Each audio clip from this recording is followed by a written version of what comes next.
मैं इंसानों से सख्त नफरत करता हूँ। उन्होंने मेरी नज़रों के सामने मेरे शेर बाबा और शेरनी उम्मी को गोली मार दी और उनकी खाल आतार कर ले गए। बाबा और उम्मी की मौत के साथ मेरे बचपन की खुशियाँ भी ख़त्म हो गई। ऐसे कड़े वक्त में मेरे बेहतरीन दोस्त चीते और उसके घर वालों ने मुझे सहारा दिया। दूसरे जानवर भी मुझसे डरने की बजाय मेरी दिलजोई करते। अब मेरी जिंदगी का मकसद इंसानों से अपने वालिदैन के खून का बदला लेना था। अगर कोई शिकारी जंगल में कैंप लगाते तो मैं और मेरे दोस्त उन पर हमला कर देते और रुपोश हो जाते। मेरे दोस्त चीते का भाई भी जब छोटा था तो उसे भी शिकारी पकड़ कर ले गए थे, मगर वो बड़ा होकर किसी न किसी तरह भागकर जंगल में वापस आ गया था। अब वो भी हमारे गिरोह में शामिल था। इसका एक फायदा और भी हुआ, इंसानों की जुबान भी समझने लगा था।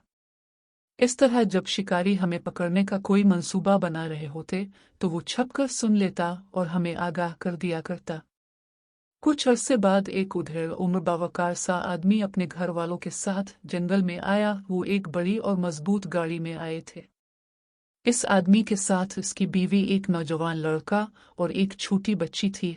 हम हैरान थे कि इस खतरनाक जंगल में कोई शिकारी घर वालों के साथ तो नहीं आता। चीते ने घात लगाई कि सुन सके आखिर मामला क्या है।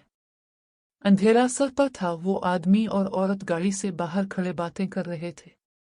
इस आदमी ने कहा, मेरे दुश्मन सोच भी नहीं सकते कि हम इस खतरनाक जंगल में रुपोश हो सकते हैं। मुझे वो फाइल लाजमी कमिश्नर तक पहुंचानी है। हमारे मुल्क के गद्दारों ने मुल्क को तबाही के दहाने तक पहुंचा दिया है।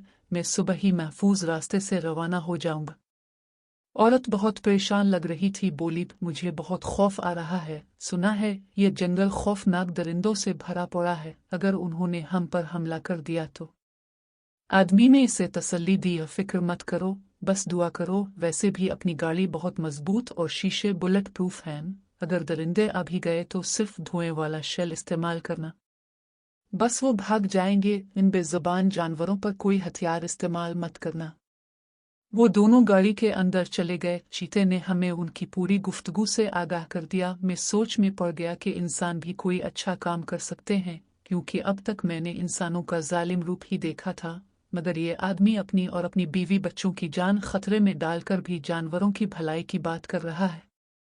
मैंने तमाम साथियों को अपने मंसूबे से आगाह कर दिया कि सुबह जब ये आदमी रवाना हो तो कोई इस पर हमला नहीं करेगा, बल्कि छपकर उसके बीवी बच्चों की भी हिफाजत करेंगे। सुबह होते ही वो आदमी रवाना हो गया। हम इसके बीवी बच्चों पर नजर रखे हुए थे। अगले दिन चीते ने बताया कि वो औरत अपने बेटे से कह रही थी कि हैरत की बात है, तुम्हारे पापा तो कह रहे थे कि ये जंगल बहुत खतरनाक है, मगर मुझे तो एक लुंगी तक नजर नहीं आए। वो लड़का भी हैरान था। मैं ये सुनकर मुस्कुरा कर रह गया। कुछ देर बाद अचानक कुछ गाड़ियों की गुड़गड़ाहट की आवाजें आना शुरू हो गई। हम फौरन चूकने हो गए और तेज रफ्तारी से भागते हुए इस आदमी की गाड़ी के आसपास घनी झाड़ियों में छप कर देखने लगे। वो 3 बड़ी गाड़ियां थीं, जिसमें से 18-20 अफराद बाहर निकल आए। उनके हाथों में खतरनाक हथियार थे। एक गाड़ी में से जो आदमी यात्रा, इसे देखकर मेरी आंखों में खून आतर आया। ये वही आदमी था जिसने मेरे वालिदैन की जिंदगी का चिराग गुल किया था। आज भी इसके हाथ में एक खतरनाक बंदूक थी। इसके दूसरे हाथ में गेंद जैसी कोई चीज थी। मेरा रवां इस पर हमला करने के लिए बेताब था, मगर अभी सूरत हाल का जायजा ले रहा था। चीते ने बताया कि इसने दूसरे हाथ में बम पकड़ा हुआ है। ये एक खतरनाक चीज है जिससे लम्हों में गाड़ी और उन लोगों के परखचे अलिफाड़ जाएंगे। वो चीख चीख कर उन्हें बाहर आने का कह रहा था। वो तीनों रोते हुए गाड़ी से बाहर आ गए। इस आदमी ने बम अपने साथी को पकड़ा दिया और औरत और लड़के को घुटनों के बिल बैठा दिया और बच्ची का बाजू पकड़कर उसे बेदर्दी से मां की तरफ धकेल दिया। औरत ने लपक कर उसे गोद में ले लिया। लड़के को गुस्सा आ गया। उसने अलिफाटे कर इस आदमी पर हाथ अलिफाटेना चाहा, मगर उसके एक साथी ने लड़के के सर पर गिनका बट मारा। वो लड़का तिवरा कर गिर पड़ा। वो आदमी मकरू अंदाज में हंसने लगा और बोला, तुम्हारा बाप क्या समझता था कि मेरे मंसूबे इतनी आसानी से मंजर आम पर आ जाएंगे? इसका एक करीबी साथी जिस पर तुम्हारा बाप दिल और जान से एतमाद करता था, मैंने खरीद लिया है। इसी ने मुझे तुम्हारी रुपोशी की जगह बताई थी। तुम्हारे बाप को कमिश्नर के ऑफिस पहुंचने से पहले ही हमने पकड़ लिया। ये कहकर उसने एक साथी को इशारा किया। उसने पिछली सीट पर पड़े आदमी को घसीट कर नीचे उतारा और जमीन पर पटक दिया। इसे देखकर इस औरत की चीखें निकल गई। वो इसका शौहर था। वो जख्मी और नीम बेहोशी की हालत में था। बच्चे भागकर अपने बाप से लिपट गए। इस आदमी के चेहरे पर एक मकरू मुस्कुराहट थी। वो बोला, पहले मैं तुम्हारी अजीज बेटी को गोली मारूंगा ताकि तुम निशान इबरत बन जाओ और तुम्हें पता चल जाए कि मुझसे ठुकर लेने का अंजाम कितना भयानक होता है। ये कहकर उसने गिन बच्ची की तरफ सीधी कर ली। अब यही वक्त था हमला करने का।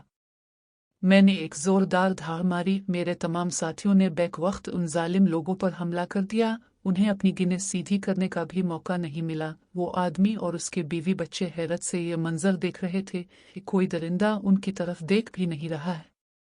वो आदमी को सहारा देकर गाड़ी तक पहुंच गए। औरत और बच्चे गाड़ी के अंदर चले गए, मगर प्रोफेसर गाड़ी का सहारा लेकर बाहर खड़ा रहा। मैं इस जालिम आदमी को अपने नोकीले दांतों से बारी तरह अलिफा दे रहा था। कुछ लम्हों बाद इसकी चीखें थम गई। तमाम जालिम अपने अंजाम को पहुंच चुके थे। हमारा कोई भी साथी जख्मी या मरा नहीं था। मैं इस आदमी के करीब पहुंच गया। इस आदमी की आंखों में खौफ के बजाय दोस्ताना चमक थी। इसने मेरे सर पर हाथ फेरा। मैं 2 कदम पीछे हटा और झाड़ियों में गायब हो गया। मेरे साथियों ने भी मेरी तकलीद की। वो लोग वहां से रवाना हो गए। दूसरे दिन सुबह ही जंगल में पुलिस अफसरान और बहुत से लोग कैमरे लिए आ पहुंचे। वहां का मंजर देखकर सबके होश अलिफार गए। वो आदमी यानी प्रोफेसर भी उनके साथ मौजूद था।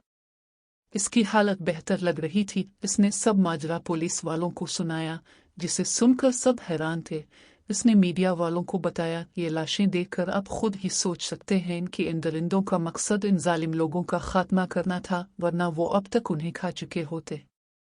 थोड़ी देर बाद वो सब वहां से रवाना हो गए। वो आदमी थोड़ी देर खड़ा होकर आदेर अलिफादेर देखता रहा। मैंने झाड़ियों में से अपना चेहरा जरा सा ऊपर अलिफाटे आलिफ। इस आदमी ने मुस्कुराकर मेरी तरफ देखा और हाथ हिलाकर गाड़ी में बैठकर चला गया। मैंने खुशी में जोरदार देव मारी और भागता हुआ अपने साथियों तक पहुंच गया।